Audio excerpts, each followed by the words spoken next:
शुक्राना गुरु जी कि आपने फिर मौका दिया और आपके साथ बिताया वो जो वक्त है वो आप का आदेश था कि करते जाना। तो वो वक्त फिर से हम उसको जीते हैं, तो उसका भी बहुत शुक्राना। आपके कहने अनुसार कि मेरा गुणगान कर, मेरा सत्संग कर। सो हम इस लायक तो नहीं है, बट वो आपका आदेश है, तो आप ही बुलवाते हो और आप ही करवाते हो। ये इसका भी बहुत शुक्राना। हर चीज का शुक्राना जो आपने अपने पास बुलवाया। और 95 में आप मुझे बुला रहे थे। हर एक इंसान का वक्त आता है, जैसे आंटी ने बोला कि वो बच्चे की लाइफ में एकदम चेंजेस आए, पर गुरुजी हमको 95 से बुला रहे थे और हम लोग किसी, वो तो चलो जीसस को मानती थी, मैं तो किसी को नहीं मानती थी। ना कोई मंदिर, ना मस्जिद, ना गुरुद्वारा, ना कोई पाठ, ना कोई पूजा, ना कोई पंडित, ना कोई जोशी, कुछ नहीं था मेरी लाइफ में, ना कोई व्रत।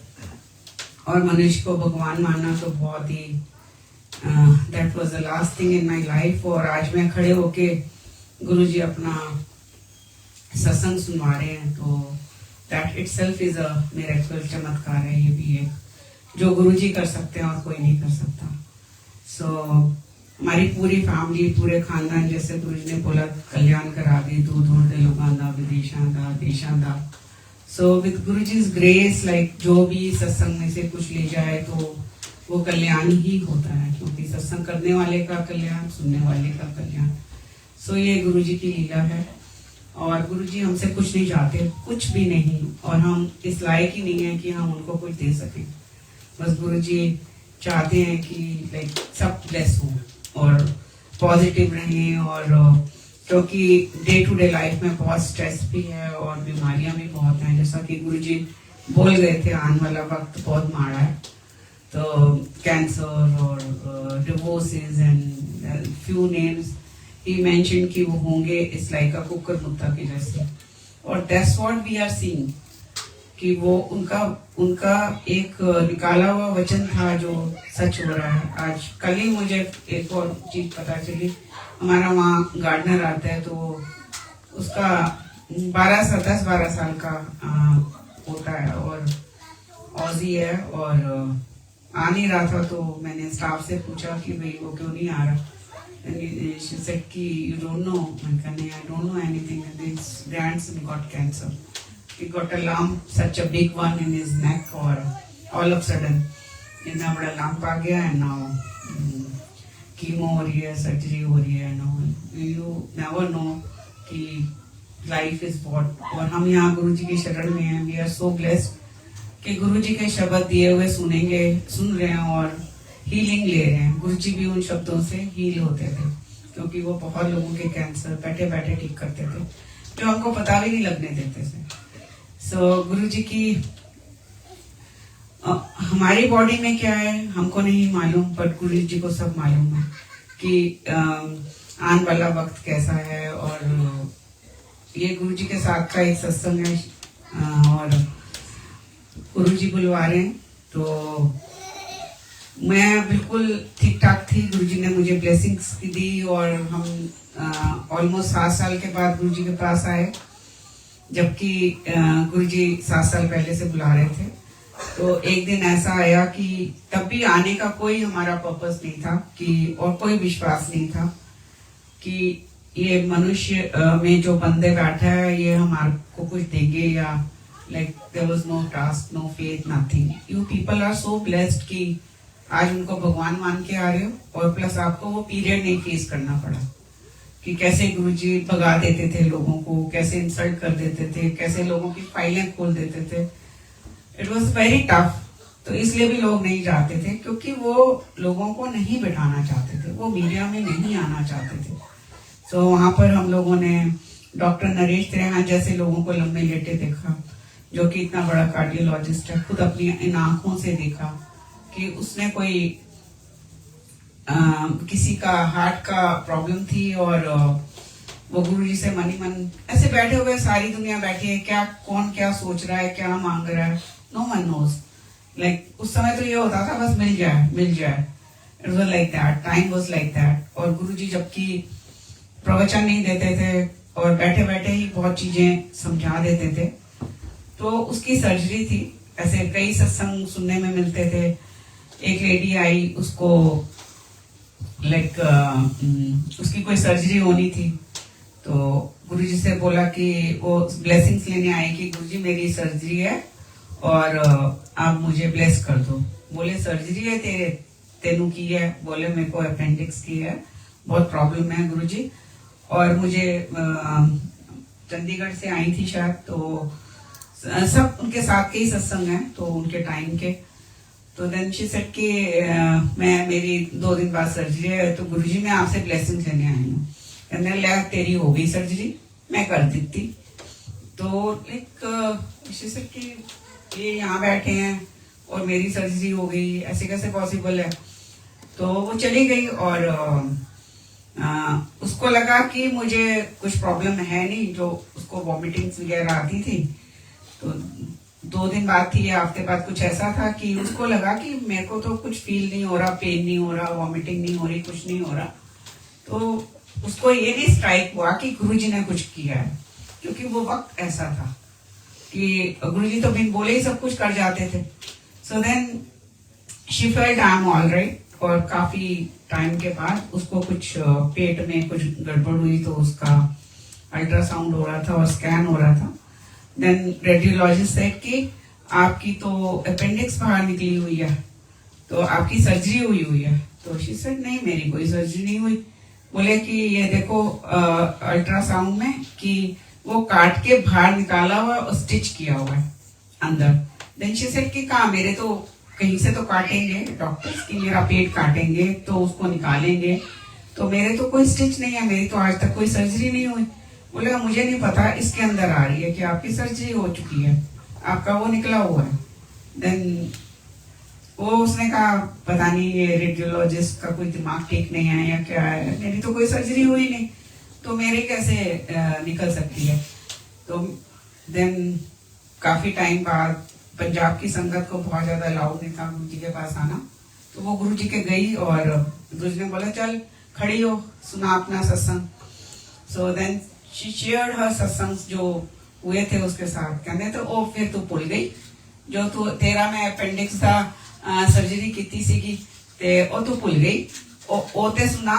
तो देन शी रियलाइज कि वो तो कुछ भी कर सकते हैं, मतलब कुछ भी कि भैया वाह गुरुजी के कहने से भी सर्जरी होगी, तो वो कौन हो सकते हैं? ये तो कोई भी नहीं कर सकता, दुनिया का कोई कितना भी जादूगर हो, कोई कौन हो, कुछ भी हो, तो वो तो किसी के भी बस का नहीं है। तो ये गुरुजी हैं, गुरुजी साक्षात ईश्वर धरती पर आए और अपने को उन्होंने कभी मीडिया में नहीं आने दिया, कभी उनकी कोई भी चीज मीडिया में नहीं आई और वो संगत को ब्लेस करते चले गए, उनको बस वापस भेजते चले गए। कोई ऐसा नहीं था कि लाइक कि उन्होंने बोला कि तुम आओ, बहुत रेयर होता था जिसको बोलते थे कि आया करो, इसका मतलब बहुत दूर था, क्योंकि गुरुजी के आदेश से गुरुजी ने बोला तू लोगों को लेके आएगी, दूर दूर के लोगों को and all with his grace, second cousin, third cousin, दूर दूर से रिश्तेदार, पड़ोसी अड़ोसी, और आज तो कौन नहीं जुड़ा हुआ, खैर गुरुजी के मनुष्य रूप में भी आए वो लोग। तो गुरुजी बस चलो हो गया ठीक है, मिलाना होता था गुरुजी से, तो गुरुजी ऐसे ऐसे कर देते थे कई बार, चलो चंगा होया आ गए, चंगी थां पे आ गए, इस तरह से कभी होता था, कभी लाइक बात ही नहीं करते थे, ऐसे हाथ से इशारा कर देते थे। बहुत रेयर होता था जो गुरुजी कभी किसी को बोलते थे कि कल्याण हो गया, दैट वाज वेरी रेयर। तो और एक दो लोग तो ऐसे भी आए कि हमको पता ही नहीं था ये पहले आ चुके हैं, देन गुरुजी सेट किया तो मेरे को पहले भी आया, फिर गुरुजी पूरी डेट, पूरे वो कितने साल वो बता देते थे, तद आया सी और अपने सौरे ले आया सी, और सौरे ਨੂੰ कैंसर सीगा तो मैं ठीक कर दिता सी, पर ए फिर नस गया। तो अब हम उसको पूछा कि भाई वो हमारे बिजनेस पार्टनर थे, तो हमने उनको बोला भाई तुमने बताया ही क्यों नहीं? तो कहते नहीं ये बात बिल्कुल ठीक है कि मैं 2 बार अपनी वाइफ के साथ गया था और मेरे फादर इन लॉ को कैंसर था, तो फिर मैंने कहा फिर वो कहते हाँ ठीक हो गए थे वो तो। मैं कहा फिर उसके बाद आप नहीं आए। तो वही गुरुजी का लीला, गुरुजी का बुलावा, गुरुजी का। फिर उसको कहते हैं उसकी वाइफ को, तेरा डिवोर्स नहीं होया हाले? तो फिर उसको बड़ी गुस्सा चढ़ेगी, भाई ये क्या बोल रहे हैं। और फाइनली उसने जाना ही बंद कर दिया गुरुजी के पास। एक दो बार गए, कहते हैं अच्छा तेरा हाले डिवोर्स नहीं होया? तो then now today she is divorcing. तो ऐसी ऐसी लीलाएं देखी हैं। तो कौन टिकता वहां पे लाइक दैट। और कोई आए जैसे कि ए किनो फड़ ले आई हैं, ए हुन आया ए मुड़ के नहीं आऊगा। तो मैं कह रही मुड़ के नहीं आऊगा, ए बाद भी आऊगा और बाद भी। तो मैं गुरुजी की तरफ देखूंगी, 6 महीने बाद आ जाएगा, साल बाद आ जाएगा, अब ये नहीं पता। बाद का टाइम तो दुनिया पागल हो रखी है, जिसको देखो भागे चले जा रहा है, जिसको देखो जो गालियां देता था वो भी आज उनका दीवाना बना हुआ है। तो वो कैसे एक भगवान होता है, एक ईश्वर होता है जो अपना प्रचार नहीं करता। एक ईश्वर होता है जो लोगों को बैठे बैठे बिना कुछ बोले ब्लेस करता है। ईश्वर होते हैं जो डांट के भी उसमें आपका कल्याण है। इट्स नॉट कि डांट पड़ गई तो गुरुजी कहते हैं बहुत बड़ा कल्याण हो गया। सो ए बड़ा कल्याण करा गया। कल्याण के देयर सो मेनी मीनिंग्स। सो वो कौन है? वो एक साक्षात ईश्वर हमारे लोगों की लाइफ में आए, हम लोगों को ब्लेस करके गए, आगे अपनी लीला गाने को बोली और इस लायक रखा कि खड़े कैंसर में भी खड़े होके सुनवा रहे हैं। तो वो कौन हो सकते हैं? भगवान के अलावा कोई नहीं हो सकता। जो दे ही दे रहे हैं, उन्होंने कभी नहीं बोला मेरे लिए ये करो, ये मत करो, ऐसे नहीं करो, वैसे नहीं करो। और लाइक मेरे हस्बैंड बाहर रहते थे, तो वो वेजिटेरियन थे तब। तो वेजिटेरियन बाहर खाना जो है वेजिटेरियन नहीं मिलता था वो टाइम में, 70s में। तो उन्होंने चिकन खाने का स्टार्ट किया, लाइक ग्रिल चिकन, वो भी ड्रम स्टिक, लाइक अपना टेस्ट डेवलप किया उसके अंदर। तो मैं वेजिटेरियन ही रही, मैंने नहीं कभी, फिर बच्चों को भी मैंने शुरू कराया कि, पर गुरुजी ने कभी नहीं बोला कि ये चीज छोड़ दो या वो चीज छोड़ दो या ऐसे नहीं करो। जिसके लिए नहीं अच्छा उसको बोल देते थे गुरुजी, वैसे तो चंगा नहीं, ये खाने हो तो ठीक है, तो अगर छड़ सकते हो तो छड़ दो। एक दिन मैं वहाँ, हम लोग कभी गुरुजी के पास ही भागते थे, समझ लो ऑल 7 days ही गुरुजी के साथ होता था। लाइक कोई दिन ऐसा मिल जाता था जब हम तो गुरुजी ने नहीं बुलाया, तो लाइक उस दिन हम लोग कभी कभी बाहर चले जाते थे। मेरे हस्बैंड बहुत फूडी हैं, तो उनको रेस्टोरेंट जाने का बहुत शौक है। तो वहां पर फिर हम लोग लाइक उनको शौक बहुत है, बट खाती क्वांटिटी बहुत छोटी है। अब 2 जने क्या ऑर्डर करेंगे तो वेजिटेरियन ही करते थे। तो एक बार मैं आगरा गई हुई थी, सो मेरे हस्बैंड वहाँ पर एक मॉल सिटी सेंटर खुला था गुड़गांव में, वहाँ पे एक रेस्टोरेंट था, उसका नाम नहीं याद आ रहा, ग्राउंड फ्लोर पे, और काफी फेमस था वो। तो मेरे हस्बैंड वहाँ चले गए और बोले, ऑर्डर करते करते उन्होंने वेजिटेरियन एकदम उनको स्ट्राइक हुआ कि ये तो है नहीं, आज मैं चिकन बर्गर खा लेता हूँ। तो ही ऑर्डर चिकन बर्गर, तो उनकी प्लेट में है और एकदम उनको दूर से दिखता है कि लाइक गुरुजी हैं वहाँ। तो उनके साथ 1-2 संगत थी और यहाँ गुरु, और एकदम वो अपना बर्गर छोड़ के भागे और गुरुजी थे तो 3-4 लोगों के साथ, और गुरुजी को उन्होंने पैर छुए। चिकन बर्गर मतलब खा के भी लाइक 1-2 बाइट तो खाई होंगी, तो भी गुरुजी ने नहीं बोला कि तू चिकन बर्गर खा के आया तो तू मेरे पैर मत छू। नहीं, गुरुजी ने बहुत प्यार किया, ऊपर ले गए, बोले। फिर किसी ने बोला कि भाटिया अंकल आप क्या खा रहे थे रेस्टोरेंट में? दूर से कौन देख सकता है प्लेट के अंदर क्या है। तो किसी ने बोला आप क्या खा रहे थे? तो उन्होंने बोला कि मैंने चिकन बर्गर ऑर्डर किया था, तो मैं बस छोड़ के आ गया हूँ। तो कहते हैं कि गुरुजी कहते हैं कि ए बड़ा शौकीन है, ए बड़ा फूडी है, बाहर खान दा। आंटी गई है आगरे, उनको क्या पता मैं आगरा गई हूँ, कहाँ गई हूँ। तो इतनी शेयरिंग थोड़ी होती थी गुरुजी के साथ। वेजिटेरियन ऑर्डर करते करते कहता आज मैं चिकन ही खा लूं। देख भाटिया ना चिकन पार्ट है अंदर बैठा, और बर्गर के अंदर टिक्की कौन सी है, चिकन की है या आलू की है, तो वो तो खाली भगवान ही जान सकते हैं, उसके अलावा तो और कोई नहीं। तो उन अंकल ने, गरेवाल अंकल हैं वहां पे, तो उन्होंने पूछा कि अंकल आप क्या खा रहे थे। ये सब लोग भी सोचते हैं कि भाई पूछ लें कि जो गुरुजी बोल रहे हैं वो सच है कि नहीं। इस तरह के हम लोग हैं, चाहे कितनी लीलाएं देखी हो उनकी, कितना कुछ ना देखा हो, पर यही है हमारा जो मेंटेलिटी है, तो वही की वही रहती है, चाहे वो कितना भी कल्याण कर रहे हो, और लेकिन फिर भी हम उनको डाउट करते हैं। तो ये गुरुजी का फिर भी वो ब्लेस करते हैं, तो वो कौन है।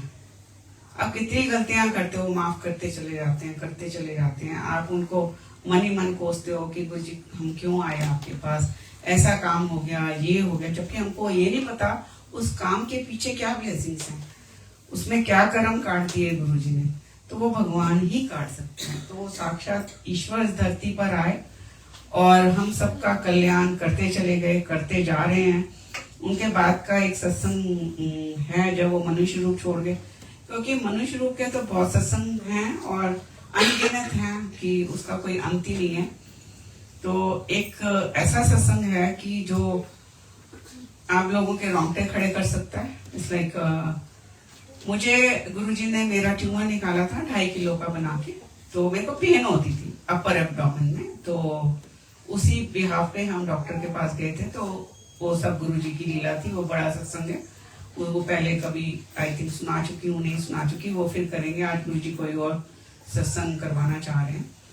सो देन मुझे वो सब कुछ हो गया, पर मुझे वो पेन रहता था, ट्यूमर भी निकल गया, सब कुछ हो गया, but I used to feel that pain.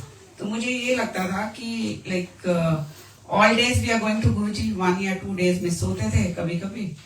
तो देन पेन होने लग जाती थी, फिर मैं यही सोचती थी अरे कल तो जाना है, फिर लंगर खाना है और सब ठीक हो जाएगा। और मैं ये सोच के लंगर खाती थी और मैं ठीक हो जाती थी। एक पॉजिटिव थॉट था, मैं लंगर खाऊंगी गुरुजी का और मैं ठीक हो जाऊंगी, और मैं ठीक भी हो जाती थी। फिर देन जो नॉन संगत डे कभी आता था तो उसमें फिर पेन होता था। ऐसे करते करते मैंने कुछ डॉक्टर्स को भी कंसल्ट किया, क्योंकि गुरुजी कहते थे कि डॉक्टरों को दिखाओ, क्योंकि मेरे केस में भी उन्होंने बोला तू बीमार है, अपना इलाज करो। तो मैंने काफी डॉक्टर्स को कंसल्ट किया, पर कोई भी डायग्नोज कुछ नहीं कर पा रहा था। सो देन ओके, गुरुजी मनुष्य रूप छोड़ गए। तो मैं किचन में थी और तो वहां पे आंटियां सब बैठ जाते थे, हम मतलब बैठते क्या थे, 5-6 लोग ही होते थे किचन में, और लंगर बन रहा होता था, लाइक यू नो।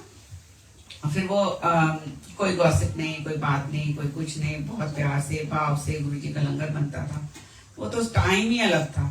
तो आंटियां बोलती थी कि आंटी चलो शुरू हो जाओ, सत्संग सुनाओ, सत्संग सुनाओ, क्योंकि गुरुजी ने गुड़गांव में सत्संग करवाए थे इतने साल, तो वहाँ सत्संगों का भंडार था, तो उनको अच्छा लगता था आंटियों को। और जबकि वो बहुत पुरानी आंटियां थी, तो 80s की थी, कि आंटी चलो फिर कोई सत्संग सुनाओ, अच्छा आंटी ये सुनाओ, अच्छा वो या शब्द या सत्संग ये चलता था। तो उस दिन मेरे को पेन बहुत ज्यादा हो रही थी, तो एक आंटी ने ऑब्जर्व किया, करती होंगी मुझे। तो देन जब ब्रेक हुआ लंच का, तो मुझे साइड में ले गई, बोलती है आंटी की, भाटिया आंटी आपकी, मैं बहुत दिनों से आपको देख रही हूँ, आपकी तबीयत ठीक नहीं है, और गुरुजी भी कहा करते थे इलाज कराओ, तो आप क्यों नहीं कराते। मैंने कहा हाँ आंटी, मैं अपनी बीमारी छुपाती हूँ बेसिकली, मैं नेचर ये है कि किसी को नहीं पता चले। तो देन शी सेड कि मैंने कहा मैंने बहुत डॉक्टरों को दिखाया, आंटी कुछ नहीं निकल रहा, ऐसा कुछ नहीं है, मैं लंगर खाती हूँ ठीक हो जाती। तो बोल रहे थे आप उन दिनों मंदिर में 2 या 3 दिन लंगर होता था।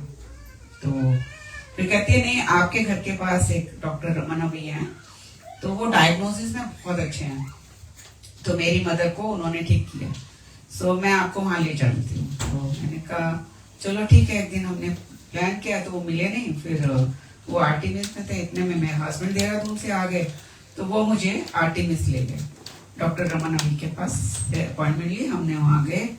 तो उसने जब सुना सारा कुछ, तो कहता है एक काम करो, आप ना एक लंग्स का एक्सरे ले लो।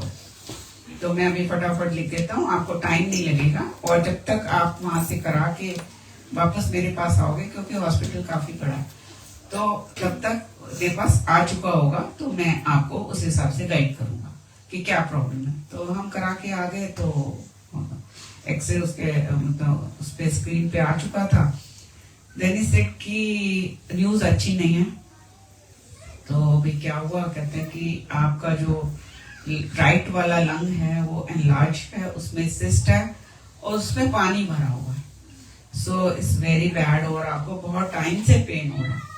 So it's not a good news. So now what will do, आपको अपर एब्डोमेन का स्कैन और अल्ट्रासाउंड होगा और उसमें बायोप्सी के लिए हम एक टैप करेंगे पीस निकालने के लिए। अगर टैपिंग हो गई तो ठीक है, नहीं तो फिर आपको एडमिट होके कराना पड़ेगा। सो देन मैंने कहा ये गुरुजी ये क्या हो गया, लाइक आपने मनुष्य रूप छोड़ा और संगत वैसे ही सारी हिलनी पड़ी है कि आप अर्ली 50s में चले गए और सब क्वेश्चन करते हैं, अब ये क्या है। तो ये तो सबको पता चल जाएगा कि इतनी बड़ी प्रॉब्लम आ गई है। तो मैं वो अल्ट्रासाउंड करे जा रही है और मैं रेडियोलॉजिस्ट और मैं बस गुरुजी को, गुरुजी मुझे बस अभी इसी वक्त उठा लो अपने पास, दैट्स द बेस्ट वे।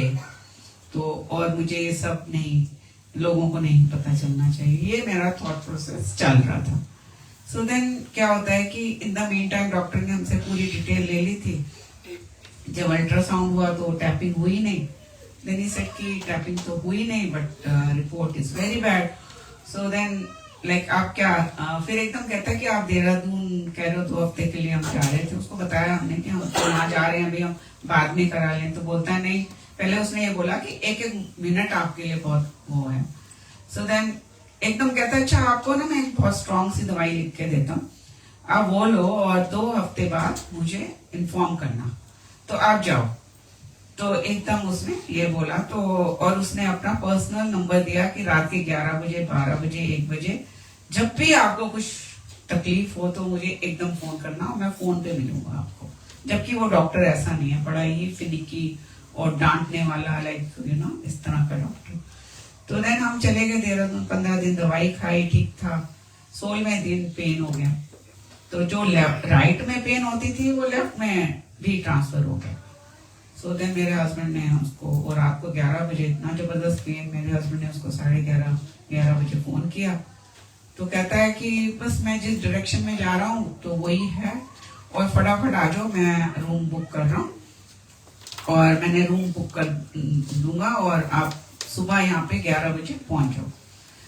तो हम आ गए देहरादून से। रात को मैं बहुत अपसेट थी कि गुरुजी मैंने क्या बोला कि आप मुझे ऐसे ही कर दो जो करना है, but not all this. So then मैं रोई, खूब रोई, गुरुजी आपने कुछ नहीं सुना।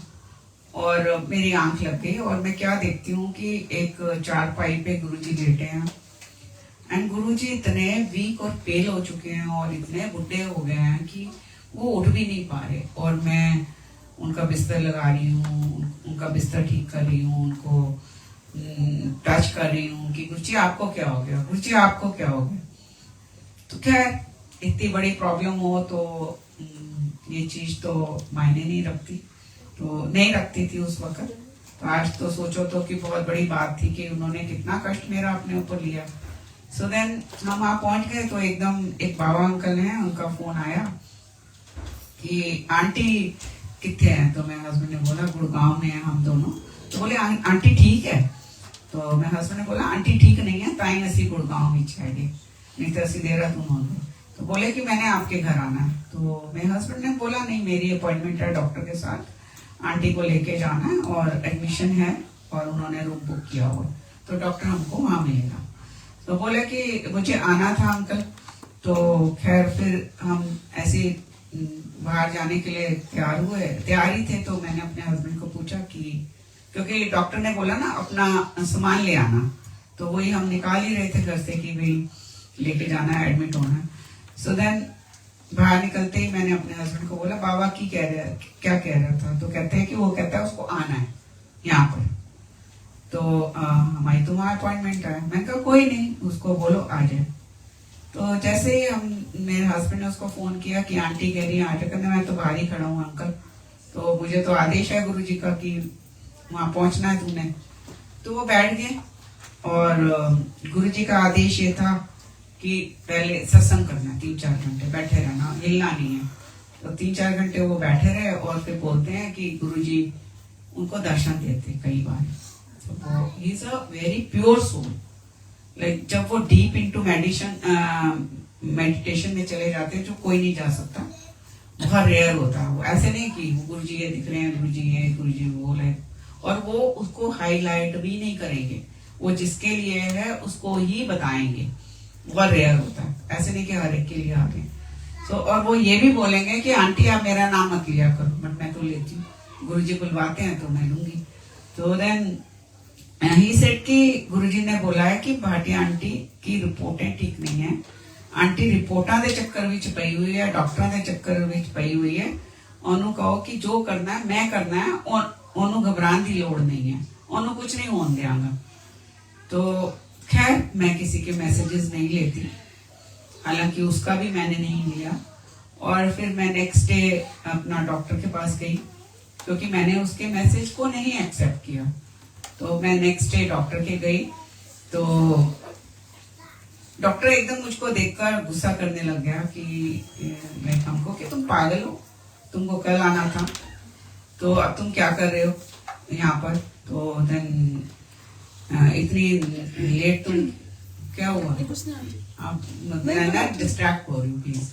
हाँ, तो देन गुरुजी का जो सत्संग है ना वो फिर उसने, हाँ, सो देन उसने सेड कि भाई लाइक तुम पागल हो, तुम इतना टाइम वेस्ट कर दिया ना। फिर एकदम ही बिठाया हमको, फिर अपना वो पैड निकाला प्रेस्क्रिप्शन का।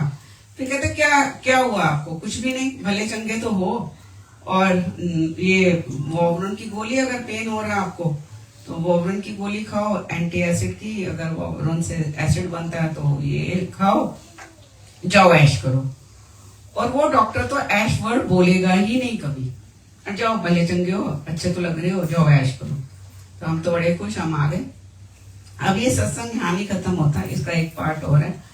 तो एक गुरुजी की ब्लेसिंग्स थी कि जाके सत्संग करने जगह जगह। एक ऋतु आंटी हैं, तो वो शॉर्ट में कर रही हूँ ना, कि वो मुझे आ जाती थी फटाफट घर के बाहर कार लेके, आंटी क्या कर रहे हो, चलो चप्पलें पहनो, बाहर निकलो और चलो कहीं चले चलना है, सत्संग करना है, आपको गुरुजी का आदेश है सत्संग शेयरिंग का। तो ऐसे पता नहीं कहाँ ले जाती थी। एक दिन आया कि आपको चलना है, चलो। मैंने कहा ठीक है, तो मैं आ गई, क्योंकि मैं भी वहाँ अकेली होती थी दिन में। सो देन उसने फिर बताया कि कोई बहुत बीमार है, मेरी फ्रेंड है, उसको लास्ट स्टेज कैंसर है और उसको सत्संग शेयर करना है। मैंने कहा ठीक है, जो भी है, आप तो ऐसी जगहों पे ही ले जाते हो मुझे। बोले रास्ते में हम कहीं रुकेंगे, कोई हमको गाइड करेगा, देन विल गो। तो वो एक और लेडी आई, बड़ी हाई फाई थी, बोली कि आप 10 मिनट में जो भी बोलना है ना आपने गुरुजी के बारे में आप बता देना, और दैट्स इट, क्योंकि वो इतनी देर नहीं बैठ सकते। मैंने कहा चलो ठीक है, अब जो भी है सुन ली बात। तो हम चले गए। जब उस लेडी को लेके आए तो माय गॉड, उसको 4 जने पकड़ के ला रहे हैं। शी वाज सो लाइक, और लेडी का एक बच्चा 10th में था, क्योंकि वहां पे रिजल्ट आया हुआ था उस दिन कि उसकी कितनी परसेंटेज आई है, वो डिस्कस हो रहा था। इसी उम्र के 2 बच्चे थे उनके। तो कि 10 मिनट उसको, मेरे को यही गुरुजी कहाँ फंसा देते हो, इसका क्या होना है, ये तो गई हुई है, इसमें तो कुछ है ही नहीं। तो गुरुजी शायद आपकी लीला, उसको ऐसे करा के मुक्ति होनी है, आपके सत्संग सुन के या जो भी, इसमें कुछ नहीं है। लाइक कि गुरुजी ऐसी ऐसी जगह भेज देते। सो देन सत्संग शुरू हुआ। संगत जी आप लोग बिलीव नहीं करोगे, वो 2-2.5 घंटे तक वो लेडी सत्संग सुनती रही। वो ऐसे, उसको इतनी स्ट्रेंथ आ गई उस सत्संग को सुन सुन के कि वो सुनती रही। फिर उनके साथ जो एक लेडी, जो और लेडीज थी, काफी 2-4 लेडीज थी, तो उन्होंने बोला कि आंटी ये सब तो उनके टाइम के हो गए ना, तो वो चले गए मनुष्य रूप छोड़ के, उनके बाद वाला कोई सत्संग सुनो। सो ये वाला सत्संग बिल्कुल लेटेस्ट था, रिसेंट था, तो मैंने ये सुनाया, पूरा सुना ध्यान से। फिर कहते हैं आंटी आपने किसी डॉक्टर का नाम लिया। मैंने कहा हाँ, फिर से बताना कौन सा डॉक्टर। मैंने कहा डॉक्टर रमनवी। तो बोले आंटी पता है आप कहाँ हो, ये डॉक्टर रमनवी का घर है, you are sitting here. And aunty, वो आंटी ने सत्संग सुना, शी इज जिंदा, आज इतने साल 2007 2023 आ रहा है, मैं जिंदा सत्संग शेयर कर रही हूँ, ये कौन कर सकता है? भगवान के अलावा कोई नहीं कर सकता। तो पर डॉक्टर रमन नवी नहीं मानते। डॉक्टर रमन नवी मेरे हस्बैंड की फाइलें फेंकते हैं बिकॉज इज डायबिटिक और बहुत ही मिसयूज करते हैं। और जब देखते हैं उनकी क्रेटिनाइन के लेवल्स उठा के मुंह पे मारते हैं, क्या गुरु गुरु करते रहते हो, पढ़े लिखे पागल लोग। तो मेरे हस्बैंड कहते हैं मैं नेक्स्ट टाइम आऊंगा ना डॉक्टर साहब, अपनी क्रेटिनाइन नीचे लाके, कहते हैं वो नहीं होती नीचे कभी, तुम्हारे जैसे लोगों की तो बिल्कुल ही नहीं होती। तो देन बोला कि मेरे, कहते अगर हो गई तो मैं सारे तुम्हारे वो फीस माफ कर दूंगा। और मेरे हस्बैंड ने प्रे करके उसको नीचे लाया, बोला माफ कर तू मेरी फीस पहले। तो अब वो बहुत सॉफ्ट हो गया है थोड़ा, पहले तो गालियां देना, तुम्हारी वाइफ को भी तो उन्होंने ठीक किया। तो इट्स लाइक दैट। गुरु जी, भगवान हम लोगों की लाइफ में शुक्राना, थैंक यू।